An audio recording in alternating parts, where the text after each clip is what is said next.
noon sa kanilang mga puso. Di ba? Kaya sabi ni Mrs. White, huwag kayong mag-focus sa ganyang lugar, sa iisang lugar. Dapat pumunta kayo doon sa ibang lugar na pwedeng doon naman gawin yung mga dapat nagawain at pagdadala ng pabalita galing sa Panginoon. Sabi pa, it is not right that a few places should have all the advantages while other places are neglected. Hindi pala dapat lahat ng mga advantages, ang ibig sabihin, lahat na lang ng resources natin napunta doon. Pero yung iba na-neglect, ibang lugar, ibang tao, nalimutan sila, napabayaan sila. Kaya sabi doon, there must be a wise planning. Merong dapat matalinong pagpaplano. Ang sabi pa dito, planning ahead for new openings. Oh, how I seem to hear the voice day and night. Go forward, add new territory, enter new territory with a tent, and give the last message of warning to the world. There is no time to be lost. Leave my memorial in every place where ye shall go. My spirit will go before you, and the glory of the Lord shall be your reward. Alam niyo ba yung memorial? Mag-iwan daw tayo ng memorial. Naalala ko yung, ano ba yung may mga memorial center? Di ba, minsan meron dyan yung, Rizal Memorial Coliseum. Sino ang pinapaalala sa atin? Si Rizal. Di ba, minsan merong Dr. Arcadio Bayan Memorial Hospital.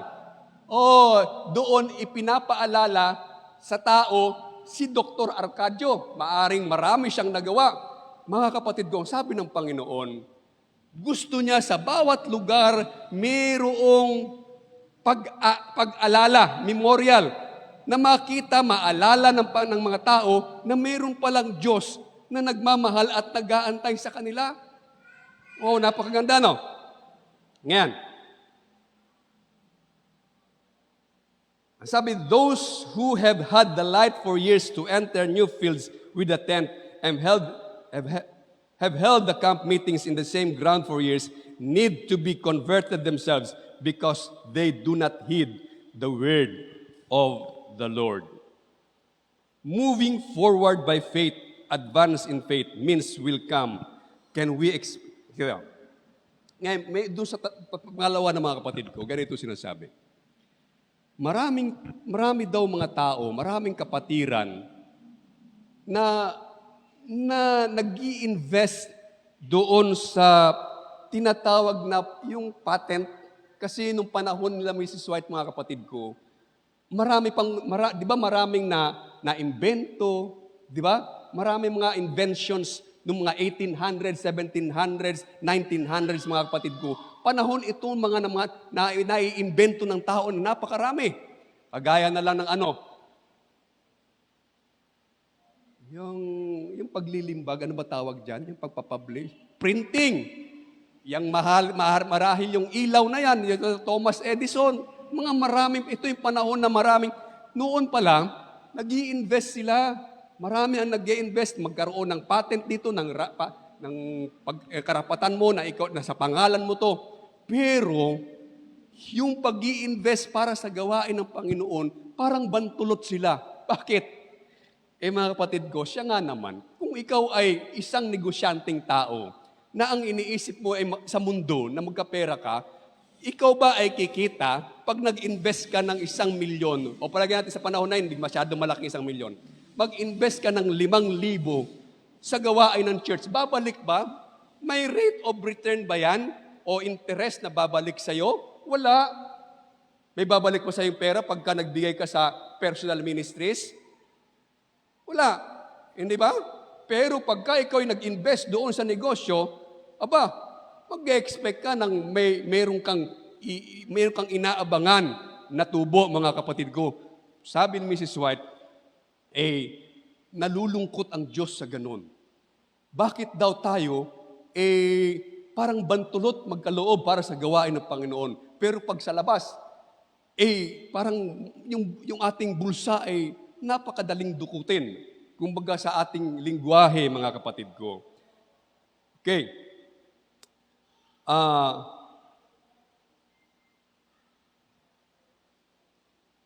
Ang sabi, there is a fearfulness to venture out and run risk in this great work, fearing that the expenditure of means would not bring returns. Totoo naman, di ba? Yung sinabi sa inyo, pag nagbigay ka ng pera sa church, sa personal ministries, yung pera mo, hindi naman nababalik yan. Hindi naman niya magtutubo. Di ba? There is what if means are used and yet we cannot see the soul have been saved by it? What if there is a dead loss of a portion of our means? Better work and keep at work than to do nothing. You know not which shall prosper, this or that. Ngayon mga kapatid ko, sa unahan nito, sa taas nito mga kapatid ko, meron doon kasi ba na itong lugar na to, para bang hindi magandang paglagyan natin ng efforts, hindi maganda na yung mga resources natin ay mapunta doon, para bang mamimili tayo, mga kapatid ko. Pero ang sabi ng Panginoon, huwag niyong isipin yun. Kung ano yung magiging resulta niyan, ako na bahala. Ang gagawin niyo lamang, gawin kung ano yung mga dapat yung gawin. At kung ano ang resulta, ako na ang gagawa niyan. Wow! Mga kapatid ko, kung tayo man ay natatakot, financially, yung ating mga resources na yan, baka mauwi lang sa wala. Huwag daw tayong matatakot. Meron daw talaga na mga tao na parang ang tagal mamunga o magkaroon ng epekto yung kanyang tinanggap na katotohanan. Pero darating din daw ang panahon na kapag ka ang taong yan ay sa Diyos, pagka ang tao niyan ay tatanggap talaga ng katotohanan, darating din daw talaga ang panahon na yan. Okay? Ang atin lang dapat gawin, kung ano yung iniatang sa ating mga balikat, gawin natin. At yung the rest of it, bahala na ang ating Panginoong Diyos. Amen? Okay. Ngayon, sabi dito, God will have men who will venture anything and everything to save souls. Meron talagang, halimbawa, kung hindi tayo tutugon doon mga kapatid ko, kung halimbawa dito sa atin walang tutugon, hindi po pwedeng walang tutugon sa panawagan ng Panginoon. Mga kapatid nyo, ito tandaan nyo. Everybody is important, but nobody is indispensable. Lahat tayo, importante tayo. Pero wala sa atin ang indispensable. Ang ibig sabihin ng indispensable, na para pag wala ka, parang hindi tatakbo. Parang walang magagawa pag wala ka. Hindi ganon. Ang Diyos ay He will raise up, tatawag siya ng tao, yung kanyang totoong tao, nagagawa nung kanyang gustong ipagawa.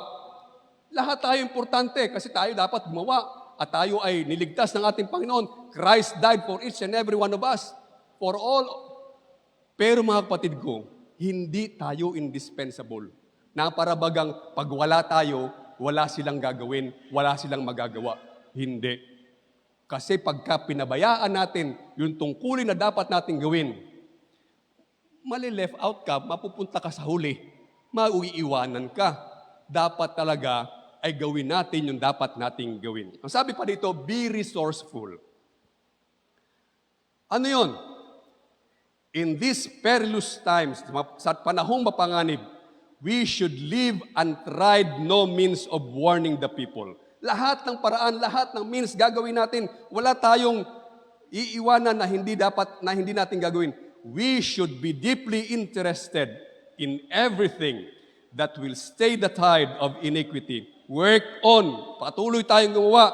Have faith in God at magkaroon ng pananampalataya at pananalig sa ating Panginoon Diyos. Ang sabi dito, not in our own strength.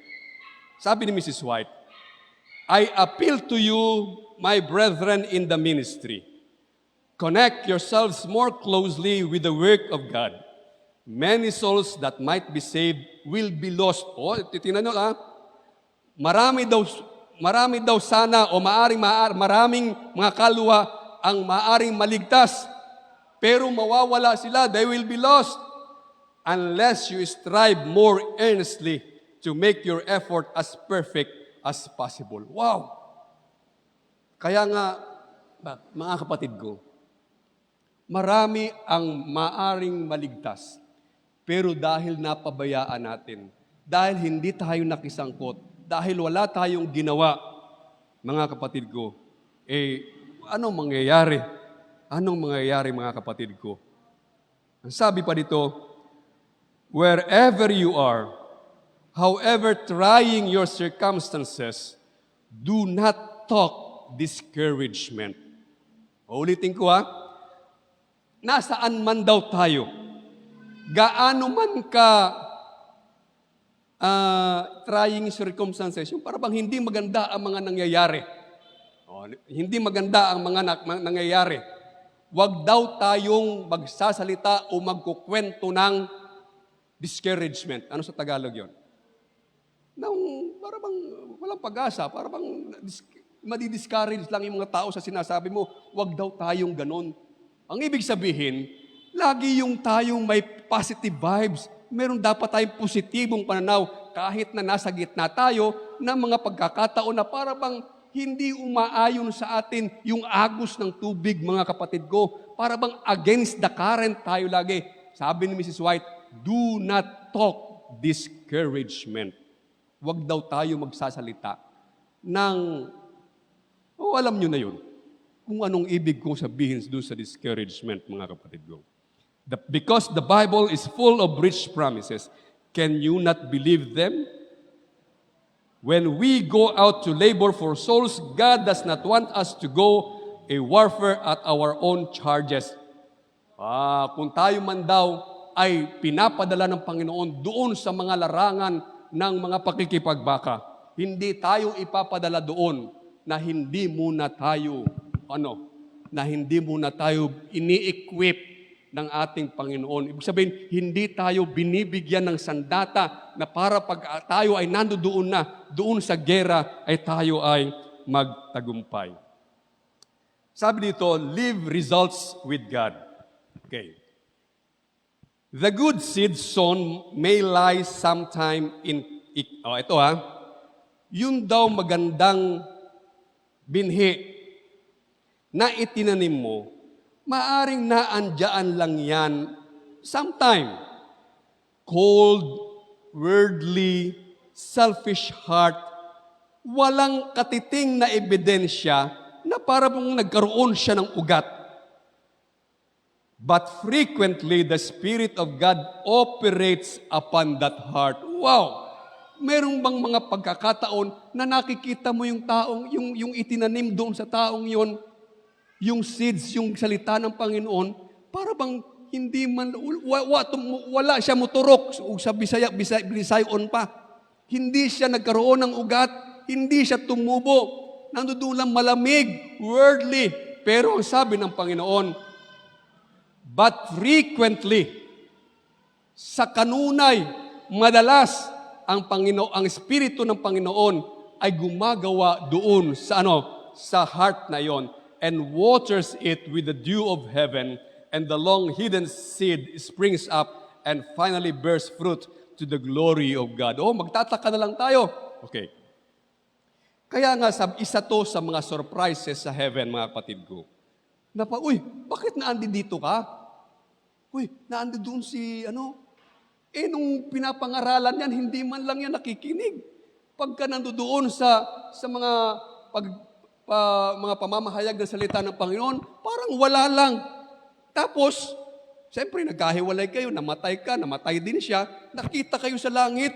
Yung pala, noong hindi kayo nagkikita, yung sinasabi ni Mrs. White, that God, the Spirit of God operates upon that heart, nagbunga pala, nagkaroon pala, niturok siya, nagkaroon ng ugat, tumubo, at nagbigay kaluwalhatian sa ating Panginoon. Ito po sabihin ko sa inyo. Iba siguro sa inyo, hindi niyo nakilala. Si ate, sino yung asawa ni Pia Puldodek? Ate Ella. Si Brother Pulding, mga kapatid ko, nung kami mga bata pa, nakikita ko yan, nagsisimba pa minsan. Pero pag wala na sa simbahan, alam mo yung makamundo, nandoon na siya. Okay? Nakamatayan na lang ni Sister Ella na ganun siya. Hindi alam ni Ate Ella, dahil patay na siya, na nagbalik loob. Nagkaroon. The Spirit of God operated upon his heart. Di ba, naging masigla, naging deacon. Kung nasigla na, pag nandoon na sila sa langit, sabi natin, uy, nandito ka pala. One of sabi, 3 surprises in heaven, mga kapatid ko. Di ba? Kaya, ganon gumagawa. Ito, God's hand on wheel. Alam niyo, mga kapatid ko, para ba tayo ay nakasakay sa isang malaking sasakyan, sino ang driver? Who is on wheel? Ibig sabihin, sino yung naihawak ng manibela? Ang ating Panginoong Jesus, ang ating Panginoong Diyos.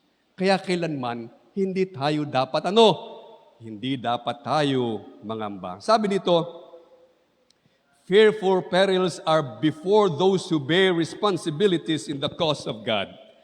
Perils the thought of which make me tremble.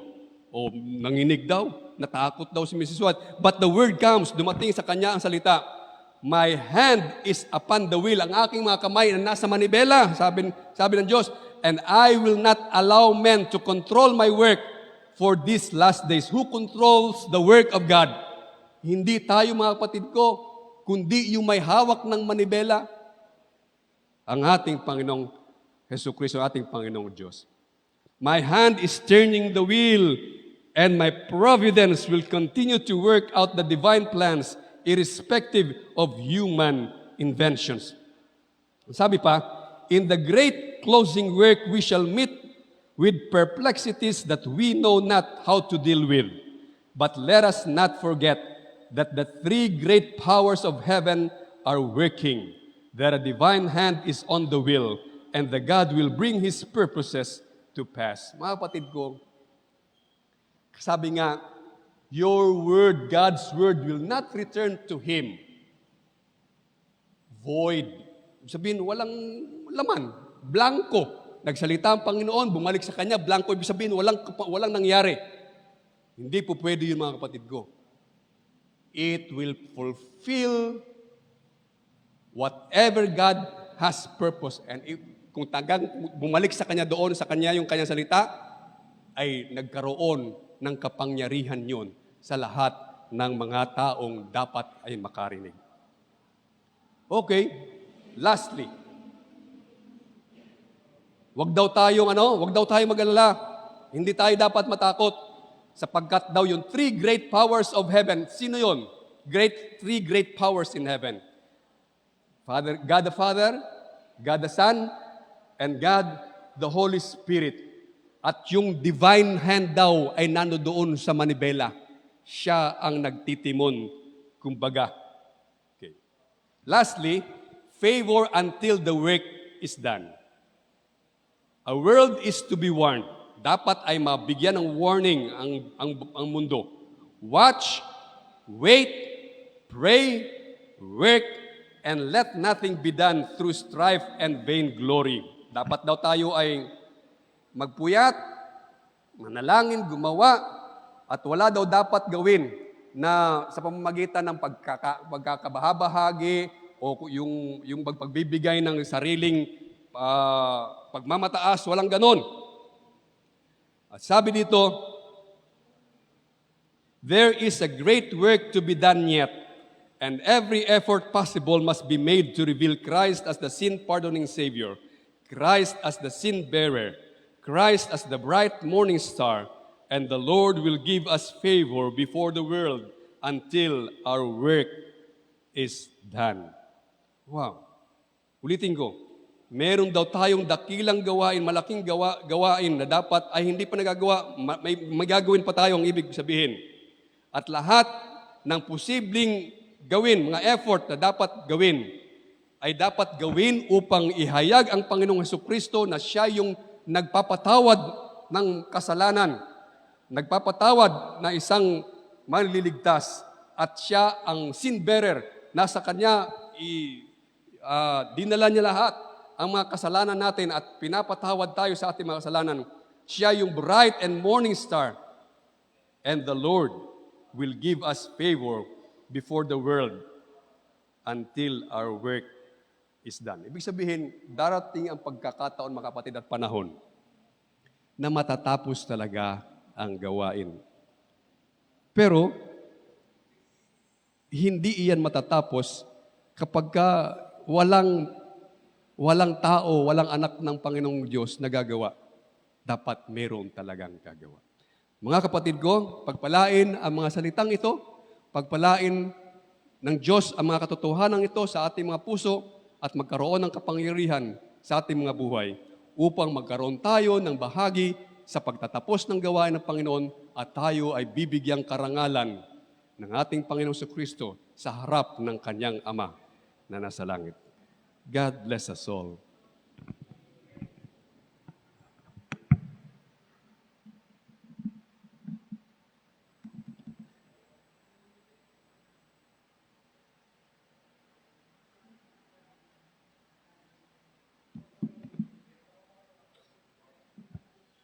Hymn number 244, Tinig niya ay pakinggan.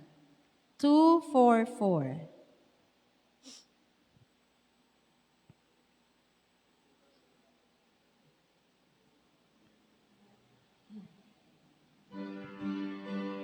Tayo po tayo lahat.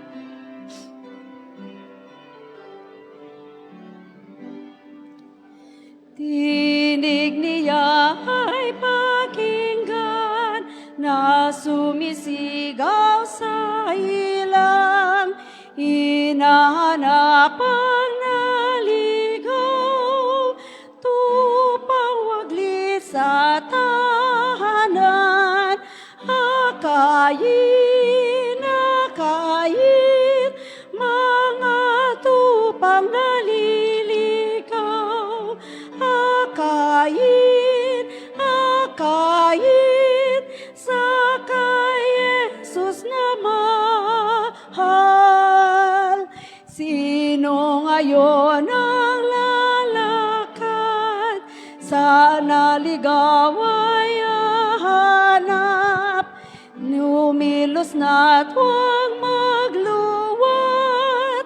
tipunin ang natiwalag,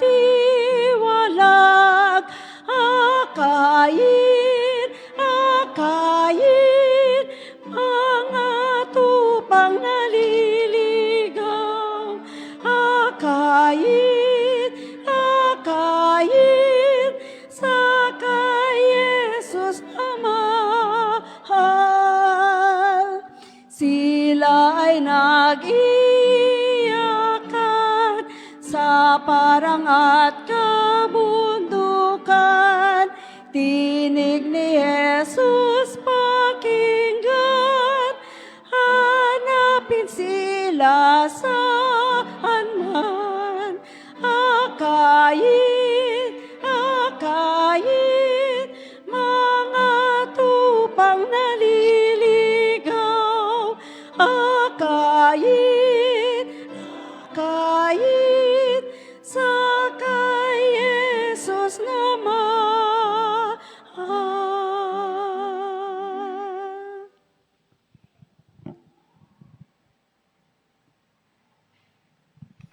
Let us pray. Thank you, loving Father, for the beautiful message that we heard tonight. Thank you, loving Father, for reminding us once again that each of us should get involved in the work that you have put upon our shoulders. It is my prayer, Father, that you just give us the strength, the will, and the power of the Holy Spirit, so that your word will not return to you void, but it will fulfill the purpose for which you sent it. Thank you, loving Father, and before we go out of this church, bless us, Father. Be with us, that we may get home safe and sound. My brethren, mahal ko mga kapatid, pagpalain tayo ng lahat ng ating Panginoon at naway patuloy tayong gumawa upang ang gawain ito ay matapos sang ayon sa itinakda ng ating Panginoong Diyos. Maraming salamat, Panginoon, sa pagdinig sa aming mga dalangin. Ito ay aking inihiling sa pangalan ni Jesus. Amen.